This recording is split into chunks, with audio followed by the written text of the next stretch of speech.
Dice la palabra de Dios en la Biblia latinoamericana, en el Antiguo Testamento, del libro Segunda de Macabeo, en los capítulos 4 y 5, lo siguiente. Simón, antes mencionado, delator de los tesoros del templo y traidor a la patria, calumniaba a Onías como si él hubiera maquinado lo que había espantado a Heliodoro y fuera la causa de lo que andaba mal. Incluso se atrevió a acusar de conspirador contra el Estado al que era el mayor bienhechor de la ciudad, defensor de sus compatriotas y celoso observante de las leyes. La enemistad entre ellos vino a ser tal que incluso partidarios de Simón cometieron crímenes. Onías vio lo peligroso que entrañaba aquella rivalidad intolerable.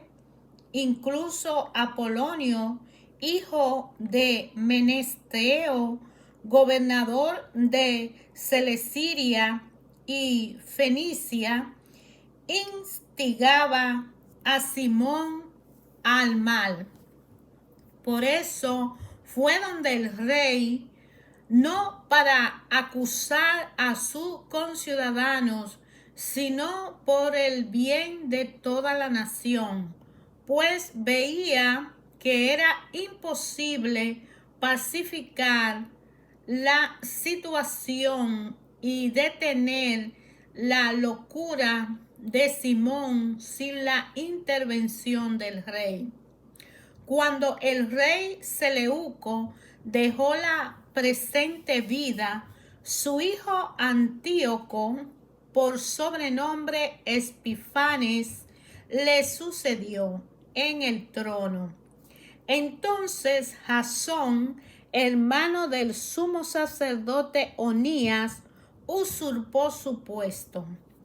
Después de prometer al rey en una conversación 370 talentos de plata y 80 de otras rentas, se comprometió además a firmar el pago de otros 150 si le daba facultad para instalar por su cuenta un gimnasio y un centro para la promoción cultural de la juventud y para conceder a varios habitantes de Jerusalén los derechos de los ciudadanos antioquenos.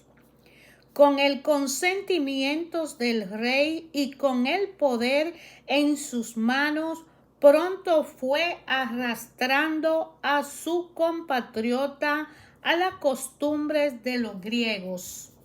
Renunció a los privilegios que los reyes habían concedido a los judíos por medio de Juan, padre de Eupolemo, el que hizo la embajada de amistad y alianza de romanos y judíos. Suprimió las instituciones legítimas e introdujo costumbres nuevas contrarias a la ley. Así pues, muy gustoso fundó un gimnasio bajo la misma fortaleza e indujo a lo mejor de la juventud a educarse al modo griego. El paganismo se propagó por la influencia de Jasón, que tenía más de impío que de sumo sacerdote. Las costumbres griegas estaban tan de moda que los sacerdotes ya no demostraban interés por el servicio del altar, despreciaban el santuario y descuidaban los sacrificios, y en cuanto empezaba el lanzamiento del disco, corrían al estadio para tomar parte en competencias atléticas prohibidas por la ley. No apreciaban en nada los usos de sus padres y tenían por muy superiores los valores de los griegos. Con esto se pusieron a sí mismos en una situación difícil, pues aquellos que tomaban como modelos y cuya costumbre querían imitar en todo, vinieron a ser sus enemigos y tiranos. Porque no se violan impunemente las leyes divinas, el período siguiente lo manifestará. Cuando se celebraron en Tiro los juegos quinquenales en presencia del rey, el criminal Jasón envió como representante a algunos ciudadanos antioquenos de los habitantes de Jerusalén y le encargó 300 dracmas de plata destinada al sacrificio a Heracles. Estos representantes, al llevar, expresaron que no convenía emplear el dinero en este sacrificio y pidieron que se gastara en otras cosas. A la sola iniciativa de ello se debió que aquel dinero enviado para el sacrificio de Heracles se empleara en la construcción de Tiremes. Antíoco había enviado a Egipto a Apolonio, hijo de Menesteo, para representarlo en la entronización del rey Filimétor. Cuando Antíoco supo que aquel se había convertido en su adversario político, se preocupó de su seguridad. Por eso, pasando por Jaffa, se presentó en Jerusalén. Fue muy bien recibido por Jasón y por toda la ciudad e hizo su entrada entre aclamaciones y antorcha. Después se fue con sus tropas a Fenicia. 3 años después, Jasón envió a Menelao, hermano del ya mencionado Simón, para llevar el dinero al rey, gestionar la negociación de asuntos urgentes. Menelao se hizo presentar al rey, a quien impresionó por su aire de persona de autoridad, y logró el cargo de sumo sacerdote, ofreciendo 300 talentos de plata más que Jasón. Así, provisto del mandato real, regresó sin nada digno de un sumo sacerdote, sino más bien con el furor de un cruel tirano y la rabia de una fiera salvaje. Jasón, que por su parte había usurpado el cargo a su hermano, ahora suplantado por otro, tuvo que huir al país de Armán. Menelao tenía el poder, pero nada pagaba del dinero prometido al rey, aunque Sostrato, comandante de la fortaleza, se lo reclamaba, pues el rey lo había encargado de cobrar los impuestos. Así que el rey mandó a llamar a ambos. Menelao dejó como su reemplazante a su hermano Lisímaco y Sostrato a Crates, jefe de los chipriotas.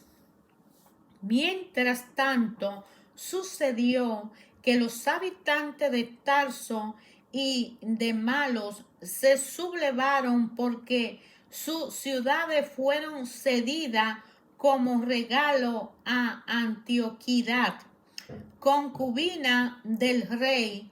Inmediatamente partió el rey para restablecer el orden, dejando en su lugar a Andrónico, uno de sus ministros. Menelao pensó aprovechar aquella oportunidad y robó algunos objetos de oro del templo que regaló a Andrónicos. También logró vender otros en Tiros y en las ciudades de los alrededores.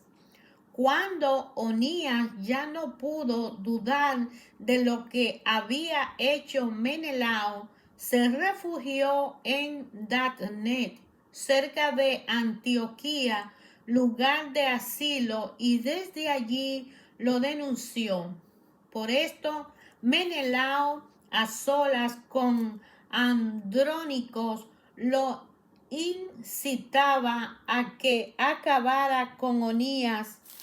Andrónicos fue donde Onías y se ganó con engaño su confianza. Estrechando su mano y dándole la mano con juramento, persuadió a Onías, aunque a éste no le faltaban sospechas, a salir de su refugio e inmediatamente le dio muerte sin respeto alguno de la justicia. Por este motivo, no solo los judíos, sino también gente de otra nacionalidad se indignaron y se apenaron por el injusto asesinato de aquel hombre. Cuando el rey volvió de las regiones de Celesyria, los judíos de Jerusalén, junto con los griegos que eran partidarios de la justicia, fueron a verlo para quejarse por el asesinato de Onías. El rey se conmovió y se puso triste e incluso lloró al recordar la personalidad y la noble conducta del difunto. Se enojó con Andrónico y le quitó inmediatamente su cargo. Luego ordenó que le rasgaran la ropa y lo condujeran atravesando toda la ciudad hasta el lugar donde había cometido el asesinato de Onías, y allí mismo ordenó que le echaran fuera de este mundo, dándole así Dios la pena merecida. Lisimaco cometió muchos robos sacrilegos en Jerusalén con el consentimiento de Menelao. Y como las cosas se supo, la multitud se amotinó contra Lisimaco después que muchos objetos de oro ya habían salido de la ciudad. Cuando Lisimaco vio al pueblo sublevado y enfurecido, armó 3,000 hombres e inició la represión violenta, poniendo por jefe a un tal Aurano, hombre ya de edad y de muy poca cabeza. Atacado pues por la gente de Lisimaco, el pueblo reaccionó con piedras y palos e incluso recogían puñados de ceniza que allí había, arrojándola contra los hombres de Lisimaco. De esta manera hicieron a muchos de ellos, mataron a algunos y al resto lo pusieron en fuga. En cuanto al ladrón Sacrilegos, Lisimaco, lo ajusticiaron junto al tesoro. A propósito de esto, Hechos se hizo un proceso contra Menelao. Cuando el rey llegó a Tiro, 3 hombres enviados por el consejo de ancianos de Jerusalén le dieron cuenta de aquellas crueldades, viéndose perdido, Menelao prometió una gran cantidad de dinero a Ptolomeo, hijo de Dorímenes, para que dispusiera al rey en su favor. Así pues, Ptolomeo, llevando al rey aparte a una galería como para tomar el fresco, lo hizo cambiar de parecer, de modo que absolvió de todas las acusaciones a Menelao, el causante de todos los males. Más aún, condenó a muerte a sus infelices acusadores que hubieran sido absueltos, aun cuando lo hubiera juzgado un tribunal de bárbaros. Inmediatamente fueron ejecutados los que habían defendido la causa de la ciudad, del pueblo y los vasos sagrados. Por este motivo, algunos tiros, indignados contra aquel crimen, le prepararon magníficos funerales. Menelao quedó en el poder gracias a la corrupción de los gobernantes, cada vez más criminal, convertido en tirano de su pueblo. Por esta época, Antíoco preparaba una segunda expedición a Egipto. Sucedió que durante cerca de 40 días aparecieron en toda la ciudad, corriendo por los aires, jinetes vestidos de oro, tropas armadas y formadas en escuadrones, espadas desenvainadas, escuadrones de caballería en orden de batalla, ataques y cargas de una y otra parte, movimiento de escudo, muchas lanzas, flechas, lanzazos, resplandor de armadura y coraza de toda clase. Todos suplicaban que aquellas apariciones anunciaban algo bueno. Al correrse el falso rumor de que Antíoco había muerto, Jasón, reuniendo unos 10,000 hombres, asaltó de improviso la ciudad. Se defendieron desde la muralla, pero una vez tomada esta, toda la ciudad cayó en manos de Jasón, mientras que Menelao se refugió en la fortaleza. Jasón hizo una cruel matanza de sus conciudadanos sin darse cuenta que la victoria contra los de su propia nación son la mayor derrota. Creía triunfar sobre enemigos cuando en realidad era lo de su pueblo, pero no pudo mantenerse en el poder y sin haber logrado otra cosa que su propia vergüenza, tuvo que huir de nuevo a la tierra de Amán.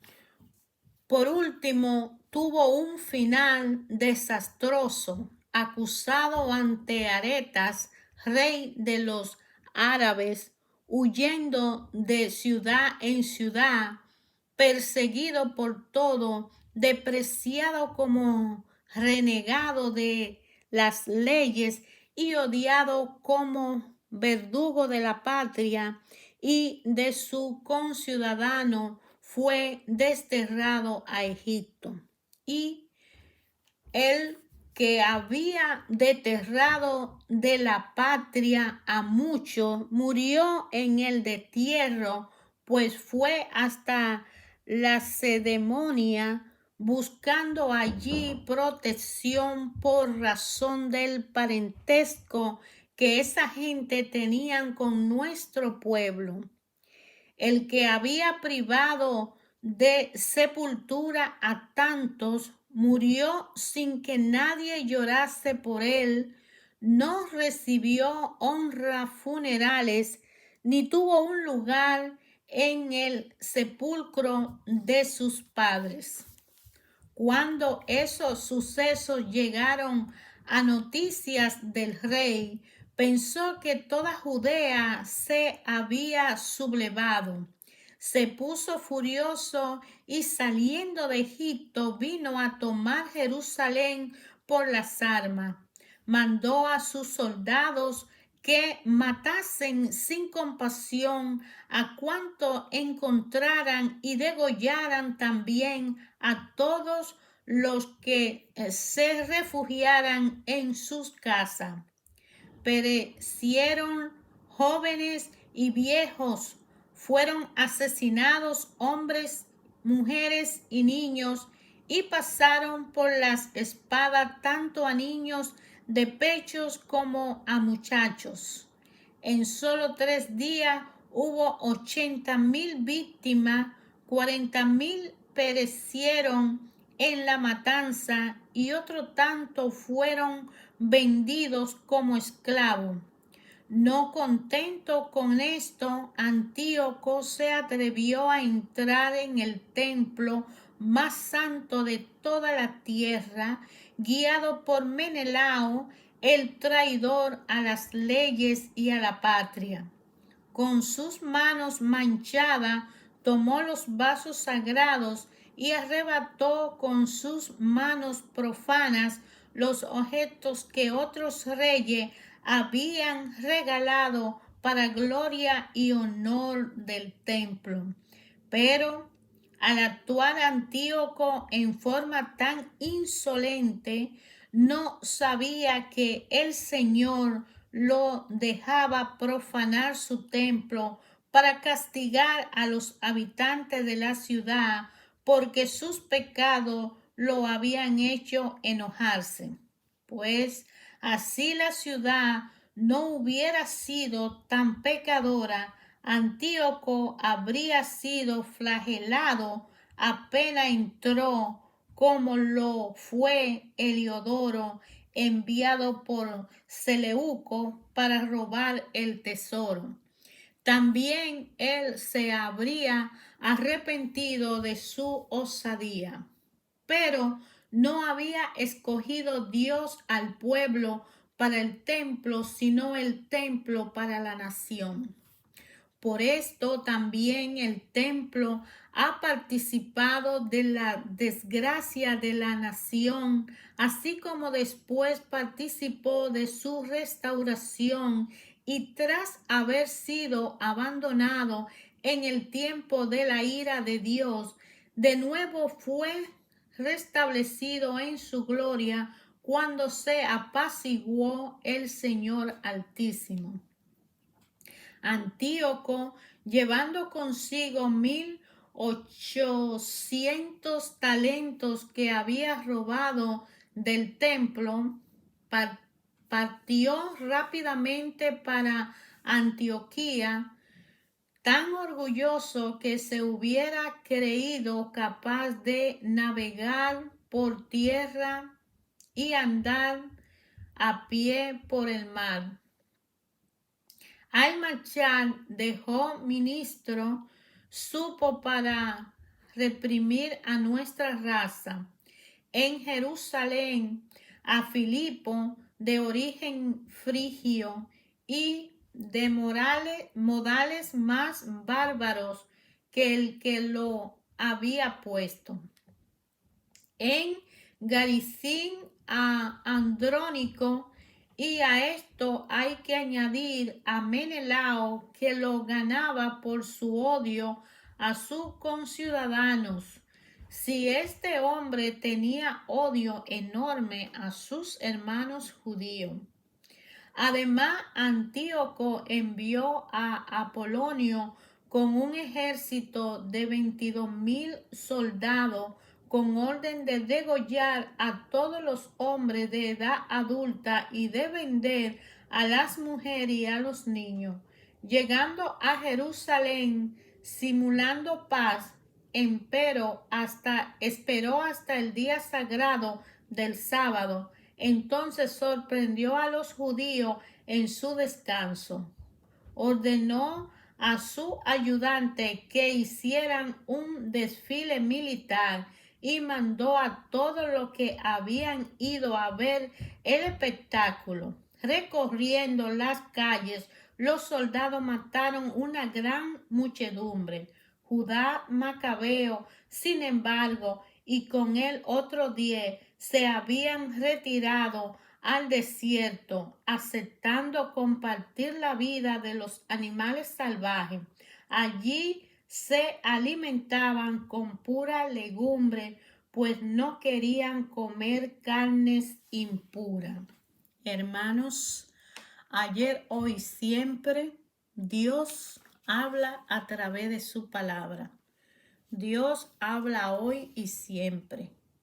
En el libro Segunda de Macabeo es la narración de la historia de los gobernantes en el Antiguo Testamento que mantenían una guerra continua, reyes y judíos que se pasaban a diferentes bandos porque le interesaba económicamente y fueron así olvidando el cumplimiento de las leyes y las reglas morales que Dios en su divina misericordia le había entregado a través de Moisés en el Éxodo cuando los sacó de Egipto y caminaban hacia la tierra prometida.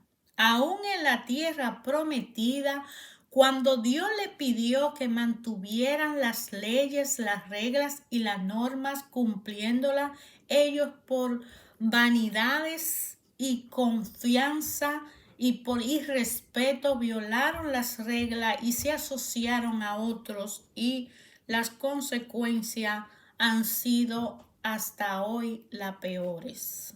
Hermanos, Dios Padre habla en su palabra. Nosotros, los hombres de estos tiempos, debemos estudiar la historia antigua para mirar la trayectoria histórica del pueblo elegido del Padre. Pero tenemos la esperanza hoy día que Jesucristo, a través de su divina misericordia, dio su vida para salvación de nuestro pecado. Y cargamos con las raíces de esos males, porque no siempre obedecemos las reglas y no siempre nos mantenemos unidos y conectados en una relación personal con Dios Padre, que es lo que Él más ha querido. Aún así, somos hombres de poca fe, que vienen momentos y circunstancias que nos acaban en cualquier momento, pero sabemos que no pueden sobrevenir pruebas de toda clase, pero no vamos a estar desanimados.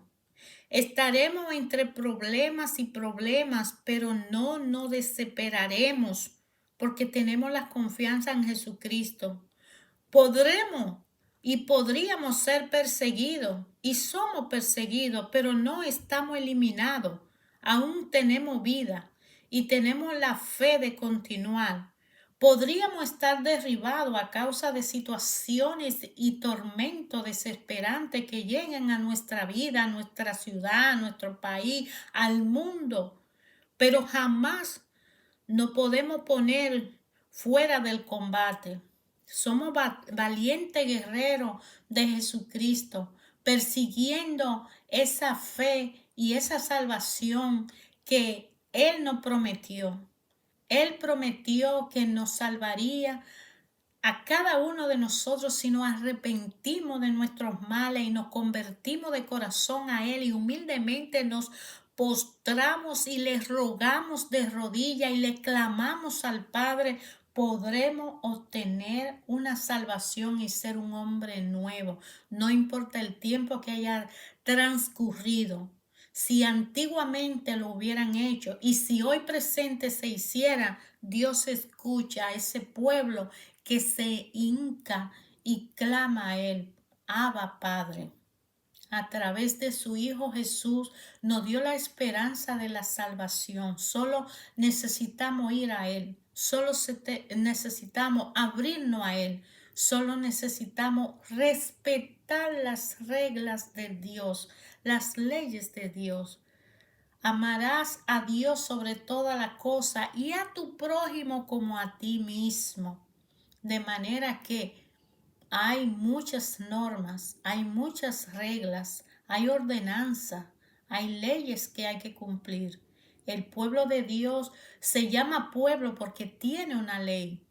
Y el pueblo que no tiene ley es un pueblo salvajemente deboscado que va a caer al caos. Para evitar caer al caos necesitamos a Jesucristo. Con la ayuda del Espíritu Santo podemos tener una relación personal porque Jesucristo es la verdad, el camino y la vida y a través de Él podremos llegar al Padre y el objetivo del Padre es tener una relación personal con cada uno de nosotros. De manera que te invito a leer la palabra de Dios, a escudriñar las escrituras y a descubrir en tu corazón qué te dice la palabra de Dios cuando tú la lees.